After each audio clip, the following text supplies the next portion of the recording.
આજરોજ તારીખ 9/3/2024 બપોરના કલાક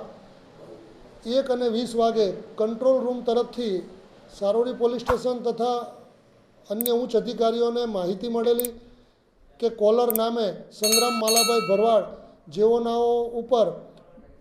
ભરત કેન્સર હોસ્પિટલની સામેના રોડ ઉપર ફાયરિંગ કરી અને કેટલાક ઇસમો ભાગી ગયેલ છે। જે ઘટનાના આધારે તાત્કાલિક સારોલી પોલીસ સ્ટેશનના પીઆઈ શ્રી દેસાઈ સાહેબ તથા તેઓનો ડિસ્ટાફ અને અન્ય પોલીસ માણસો સાથે અન્ય ઉચ્ચ અધિકારીઓ પણ ઘટના સ્થળે પહોંચી ગયેલ। આ બનાવ અન્વયે સીસીટીવી ફૂટેજ તથા